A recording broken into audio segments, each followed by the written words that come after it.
नमस्कार साथियों, मैं डॉक्टर नवीन पांडे एक बार फिर आप सभी के समक्ष हाजिर हुआ हूँ। साथियों, भारत में गुरुकुल शिक्षा पद्धति की बहुत लंबी परंपरा रही है। गुरुकुल में विद्यार्थी विद्या अध्ययन करते थे, तपस्थली में सभा सम्मेलन और प्रवचन हुआ करते थे, जबकि परिषद में विशेषज्ञों द्वारा शिक्षा दी जाती थी। प्राचीन काल में भारद्वाज, द्रोणाचार्य, संदीपनी, वशिष्ठ, वेदव्यास, विश्वामित्र, वाल्मीकि एवं गौतम आदि हजारों ऋषियों के आश्रम प्रसिद्ध हुआ करते थे।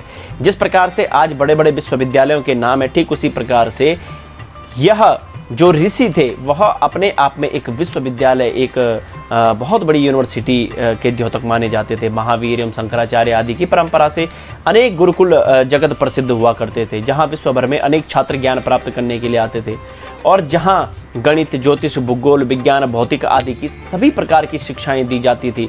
18 पुराणों की शिक्षा दी जाती थी। प्रत्येक गुरुकुल अपनी विशेषता के लिए प्रसिद्ध था।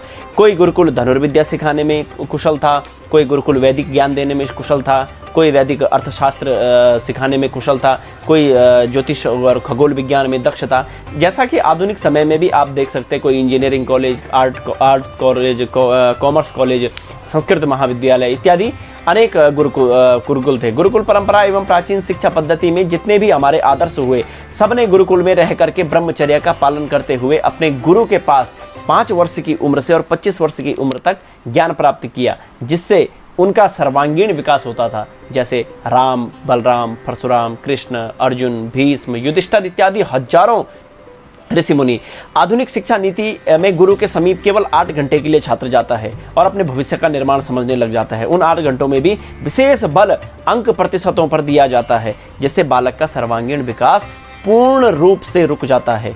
गुरुकुल में बालक पढ़ाई के साथ साथ धनुर्विद्या में निपुण, तैराकी में निपुण, कृषि कार्य में निपुण, गुरु के प्रति सच्ची समर्पण और श्रद्धा भावना सदैव उसकी बनी रहती थी। विश्वामित्र ने अपने शिष्यों के बल पर वन में ताड़का जैसे राक्षसों को मार गिराया। गुरु द्रोणाचार्य ने अपने शिष्यों के बल पर द्रुपद को युद्ध में हराकर उसको बंदी बनाया। चाणक्य का दृष्टांत हम सभी के समक्ष अपरिचित नहीं है, जिसने घनानंद जैसे घनानंद का महान साम्राज्य ढाकर अपने शिष्य चंद्रगुप्त को राजगद्दी पर बैठाया। इसी प्रकार से लाखों अनेकों दृष्टांत हमारे समक्ष गुरुकुल से प्राप्त होते हैं। और याद रखना साथियों, गुरुकुल से पढ़ा हुआ छात्र कभी भी बेरोजगार नहीं होता था, क्योंकि वहां पर जो शिक्षा मानव का सर्वांगीण विकास कर सके, ऐसी उसी के अनुरूप उसके कार्यभार को सौंपा जाता था। उसका मार्गदर्शन उसके गुरु के द्वारा किया जाता था।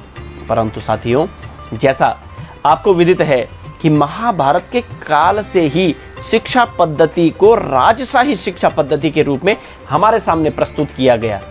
यह हमारे सामने प्रस्तुत होने लगी जब राजशाही ने केवल 105 पुत्रों के लिए अलग से गुरुकुल और द्रोणाचार्य को खरीद लिया था। वहीं से शिक्षा का निजीकरण एवं शिक्षा के गुरु के अनुरूप न होकर के राज्य के अनुरूप शिक्षा होने लगी। और आज जिस शिक्षा को हम आधुनिक शिक्षा कहते हैं, वह तो पूर्ण रूप से नौकर बनाने की शिक्षा है।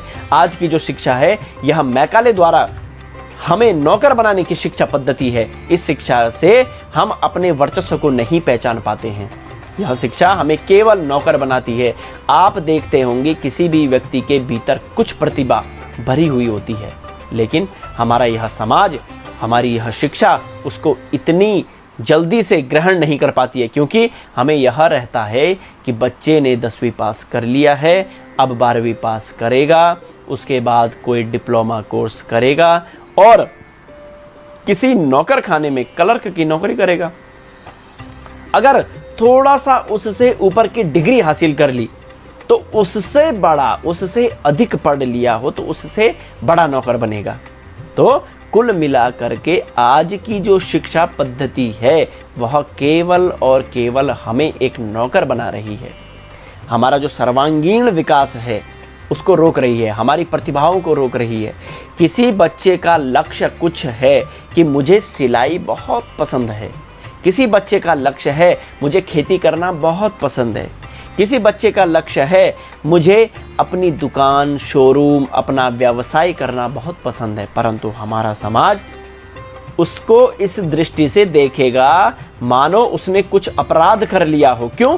क्योंकि हमें यह जो हमारी शिक्षा पद्धति है वो स्वतंत्र शिक्षा नहीं देती है। यह केवल मैकाले द्वारा ग्रसित और मानसिक उत्पीड़न वाली शिक्षा है। इसमें तो सर्वांगीण विकास की बात तो हुई ही नहीं है। मानसिकता तो नौकर बनाने की है, परंतु यह तो मैकाले शिक्षा पद्धति के विरुद्ध हो जाएगा। इसलिए साथियों, गुरुकुल शिक्षा पद्धति अपनाओ और अपने जीवन को अपने अनुसार चलाओ।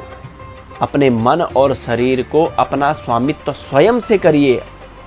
साथियों, जैसा कि आपको विदित होगा, कबीरदास, मीराबाई एवं सूरदास जैसे लाखों प्रेरणादायक पात्र किसी भी विश्वविद्यालय में पढ़ करके डिग्री हासिल नहीं की है, और आज इन्हीं के गद्य पद्य काव्य सभी विश्वविद्यालयों में, स्कूलों में, महाविद्यालयों में पढ़ाए जाते हैं।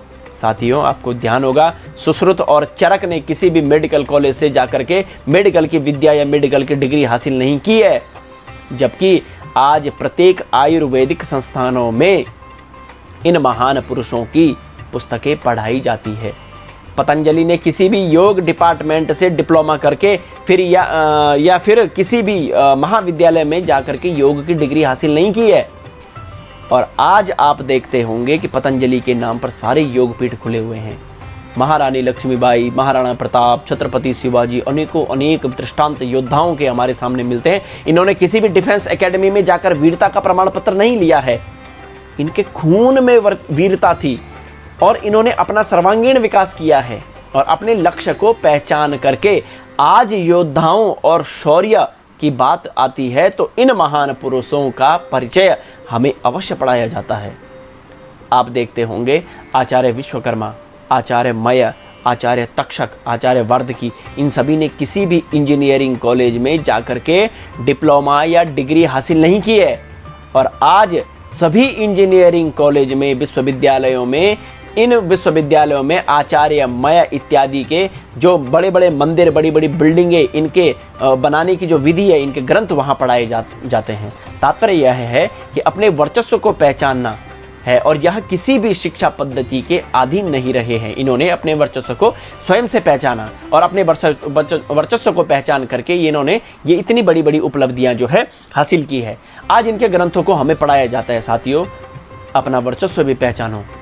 इन महान पुरुषों का अनुकरण करके अपने जीवन को उन्नति के मार्ग पर ले जाएं और अपनी शिक्षा पद्धति में अपने सर्वांगीण विकास को पहचानने की क्षमता अवश्य रखिए।